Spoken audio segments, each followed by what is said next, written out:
જો દરેક પક્ષીઓની રહેવાની જગ્યા, માળો બનાવવાની જગ્યા, ખોરાક લેવાની રીત જુદી જુદી હોય, બરાબર? ઈ પ્રમાણે એની ચાંચ છે એ પણ જુદી હોય. ચાંચમાં ઘણી વિવિધતા હોય.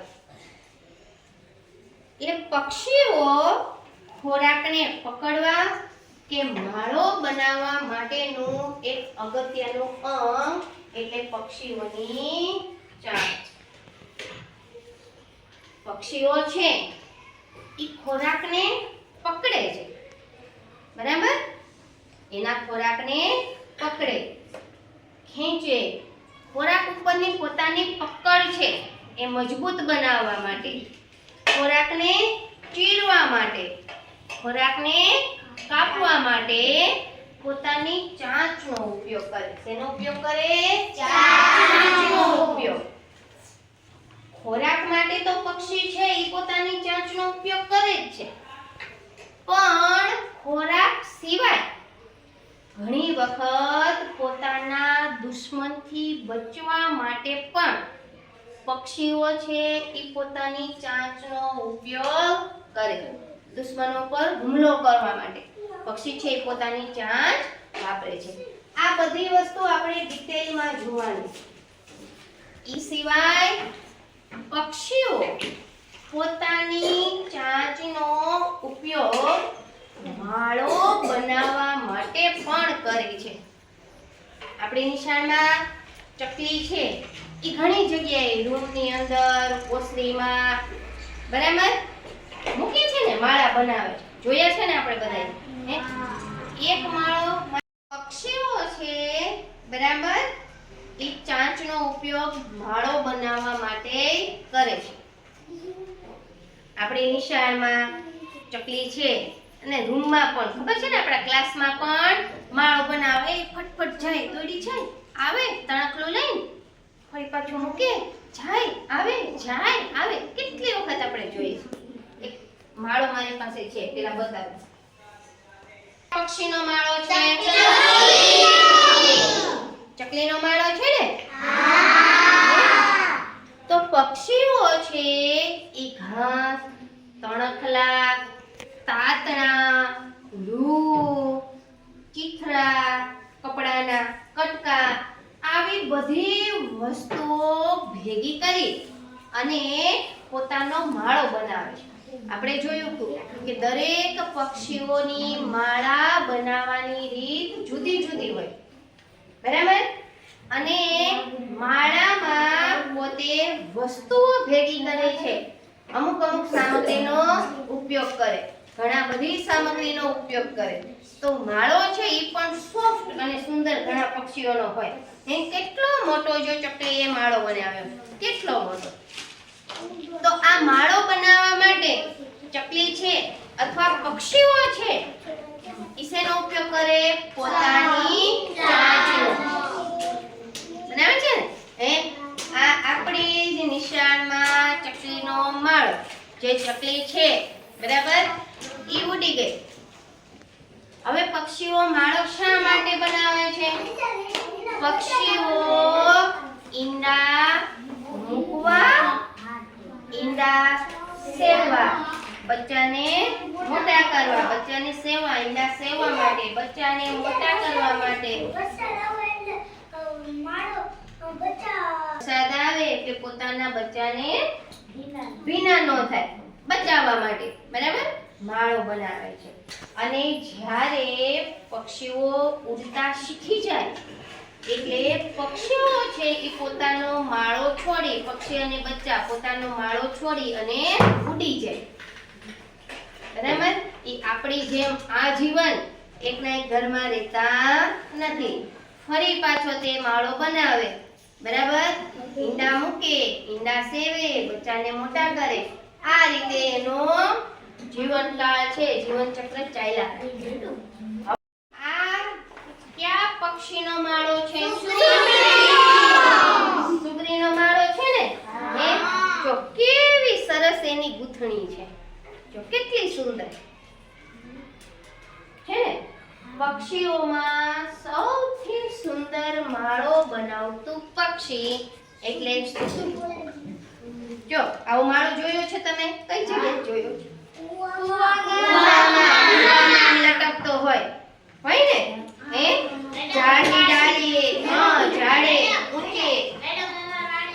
તો વનમેળામાં પક્ષીઓ છે એ માળા આ રીતે કાંઠે ઝાડ હોય ત્યાં આવો માળો પીપળામાં.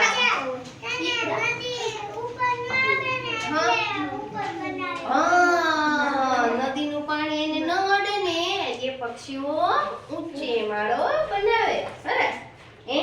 આપણે કેમ નદીનું પાણી ન આવે એટલે આપણે ઊંચા મકાન બનાવીએ ને, એમ પક્ષીઓ છે એ પણ પોતાના માળાને સુરક્ષિત જગ્યાએ બનાવે છે અને રાખે છે. ચાલો, આ થઈ પક્ષીઓના માળાની ચાંચનો ઉપયોગ તેઓ માળો બનાવવા માટે કરે છે. હવે આપણે વારાફરતી આ એક પછી એક જોતું જવાનું છે. ઘણા વિભાગ પાડ્યા છે, 6-7. બરાબર? બીજ ચણનાર પક્ષીની ચાંચ. આ કયું પક્ષી છે? આપણે બધાય ઓળખીએ છીએ ને કબૂતરને. તો કબૂતરની ચાંચ જો પાતળી, નાની અને ટૂંકી હોય. બરાબર? તો કે જેટલા બીજ ચણનાર પક્ષીઓ છે એની ચાંચ કેવી હોય? હા, પાતળી, નાની અને ટૂંકી હોય. બીજને તોડવા માટે, બીજને ફાડવા માટે આ રીતની પક્ષીઓની ચાંચ હોય કે જે બીજ ખાય છે. અનાજ આપણે ચણ નાખીએ છીએ ને તે. ખોરાક કાપતી પક્ષીઓની ચાંચ. જે પક્ષીઓ ખોરાકને કાપે છે એ પક્ષીઓની ચાંચ કેવી હોય? તો કે જો પોપટની ચાંચ છે એની ચાંચ કેવી છે? એક તો મજબૂત છે, વાંકી છે અને જો છેડે અણીદાર છે. આમ કરીને આમ છેડો છે, જો અણીવાળી છે. બરાબર? હા, એટલે ખોરાક કાપતી પક્ષીઓની ચાંચ છે મજબૂત, વાંકી અને છેડેથી કેવી હોય? અણીદાર હોય. કાગડા અને મહાકાગ. મહાકાગ એટલે મોટા કાગડા. એ બધાની ચાંચ છે એ આવી હોય પોપટના ચાંચ જેવી. બરાબર? મજબૂત, વાંકી અને છેડેથી અણીદાર. જો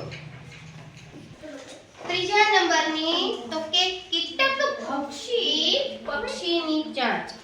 આ કીટક ભક્ષી પક્ષીઓની ચાંચ કેવી હોય? તો કે તીણી, લાંબી અને અત્યંત મજબૂત. ખૂબ મજબૂત હોય. બરાબર? લાકડાના થડમાં કાણું પાડી, લકડખોદ ને એવા હોય ને પક્ષીઓ, લાકડાના થડમાં કાણું પાડી અને લાકડામાં જે જીવાત છે, જીવજંતુઓ છે એને પકડી લે છે ચાંચથી. ઘણી વખત એવું થાય કે અંદર હોય. બરાબર? તો અંદરથી પણ ચાંચની મદદથી, લાકડાના થડમાં અંદરથી પણ ચાંચની મદદથી જીવજંતુને પકડી લે. આ કીટકભક્ષી પક્ષી છે. ઘણી વખત આવા કીટકભક્ષી પક્ષીઓ છે બરાબર કીટકોને પકડવા માટે ઘણી વખત તેઓ જીભનો ઉપયોગ પણ કરે. બધા તરતા કીટકોને પકડવા માટે આ રીતે ચાંચનો ઉપયોગ કરતા હોય છે. મત્સ્યભક્ષી પક્ષીઓની ચાંચ. તો મત્સ્યભક્ષી પક્ષીઓની ચાંચ કેવી હોય? તો કે એની ચાંચ લાંબી, લાંબી સીધી છે અને ધારદાર હોય. મત્સ્યભક્ષી એટલે કે જેનો ખોરાક માછલાઓ છે. મત્સ્યભક્ષી પક્ષીઓની ચાંચ. તો કે આ મત્સ્યભક્ષી પક્ષીઓની ચાંચ કેવી હોય? તો કે લાંબી હોય, સીધી હોય. બરાબર? અને ધારદાર હોય. બગલાને તમે જોયા છે ને તળાવમાં? મત્સ્યભક્ષી એટલે માછલા જેનો ખોરાક છે તેઓ. બગલો છે આપણને ખબર છે કે પાણીમાં આમ એ આ જ રીતે ઊભો આપણને જોવા મળે. એક પગે હે અને જેવી એને માછલી દેખાય એટલે તરફ મારી અને ફટકીમાં એ માછલી ઉપાડી લે ચાંચની મદદથી અને એ માછલીને આડી પકડે. હા, આડી અંદરથી એક સાઈડ એની ધારદાર હોય. સાઈડ છે એ કેવી હોય? ધારદાર હોય. એટલે માછલીને આડી પકડે, પોતાના ખોરાકને આડો પકડે, માછલી છટકી શકે નહીં. અને આ રીતે બગલો અને બીજા મત્સ્ય પક્ષી જે પ્રાણીઓ છે બરાબર એનો ખોરાક. મત્સ્ય પક્ષી જે પક્ષીઓ છે ઈ તમને નદી કિનારે, તળાવ કાંઠે અથવા તો ડાંગરની જે વાડ હોય બરાબર ખેતર હોય એમાં તમને જોવા મળે. માછલી સિવાય આ મત્સ્ય પક્ષીઓ છે એક કરચલા, ઝીંગા, દેડકા ઈ પણ એનો મુખ્ય ખોરાક છે. એટલે જે પાણીમાં જે જીવજંતુઓ છે બરાબર એનો મુખ્ય ખોરાક છે. અને એની ચાંચ કેવી હોય? લાંબી, સીધી અને ધારદાર. તો કે પાણીને ઉલેચવા અને કાદવને ખસેડવા માટે અનુકૂલન પામેલી ચાંચ બરાબર. તો આવી જે ચાંચ હોય, આવા જે પક્ષીઓ છે એની ચાંચ કેવી હોય? તો કે એની ચાંચ લાંબી, જો દેખાય છે, મજબૂત અને પહોળી. જો અહીંયાથી પહોળી દેખાય. ચમચા અથવા તો ચીપિયા જેવી હોય. આ જે પક્ષી છે ઓળખો છો? આ ચમચો છે. હવે ચમચો શું કામ એનું નામ પડ્યું? તો કે એની ચાંચ છે ને એ ચમચા જેવી છે. આપણે રસોડામાં ચમચો જોયો છે ને એટલે આ પક્ષીની એના ચાંચ ઉપરથી ચમચો નામ પડ્યું. આવું પક્ષી તમે જોયો છે, જૂનાગઢના સક્કરબાગમાં છે, લગભગ ઘણા બધા પક્ષીઓ છે બરાબર. હા, તો જે આવા જે પક્ષીઓ છે એની ચાંચ લાંબી, મજબૂત, પહોળી અને ચમચા એ ચીપિયા જેવા આકારની હોય. રાજહંસ છે, ચમચો છે, ચીપિયો છે, આ બધા પક્ષીઓ છે એની ચાંચ આવી હોય. થોડા ઘણા અંશે એમાં ચાંચમાં ફેરફાર હોઈ શકે. પક્ષીઓની ચાંચ, એની ચાંચ કેવી હોય? તો કે મધ્યમ કદની, બહુ મોટી ન હોય, માપની હોય બરાબર. ઉપરથી વાકી, જો અહીંયા દેખાય છે, મધ્યમ કદની, ઉપરથી વાકી અને તીક્ષ્ણ અણીદાર. તીક્ષ્ણ એટલે ખૂબ જ અણીવાળી બરાબર. આ માંસભક્ષી પક્ષીઓ છે એની ચાંચ મધ્યમ કદથી, ઉપરથી વાકી અને તીક્ષ્ણ અણીદાર એની ચાંચ હોય. ગીધ, સમડી, ગરુડ આ બધાય માંસભક્ષી પક્ષીઓ છે. એ બધાની ચાંચ આ રીતની હોય છે. પક્ષીઓ છે એ બીજા પ્રાણીઓને, જીવજંતુઓને જીવતા પકડીને ખાતા હોય.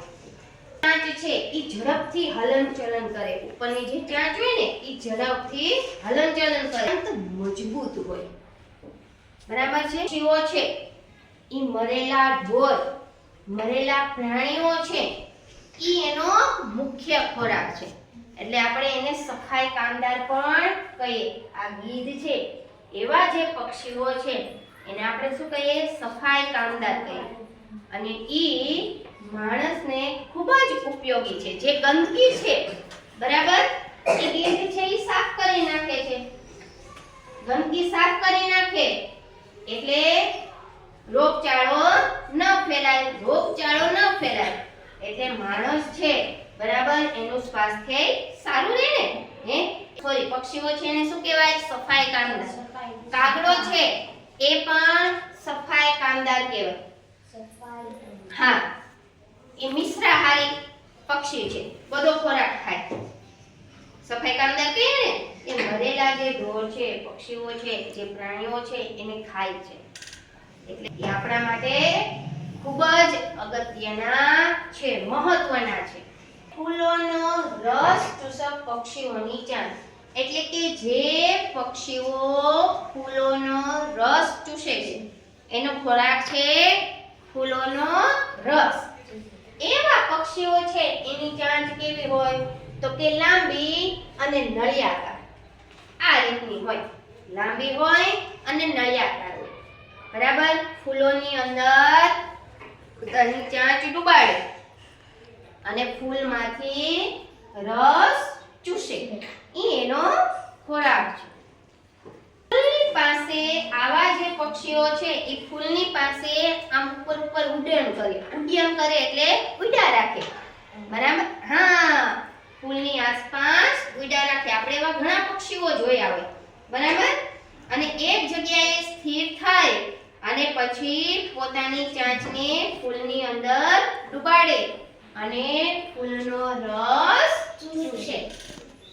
જુઓ, ફૂલ સૂંઘણી હે ને, એવા પક્ષીઓ હોય છે જે આપણી આસપાસ આપણે ઘણા પક્ષીઓને જોઈએ છે. તો આ છે પક્ષીઓની ચાંચ અને તેની વિવિધતા.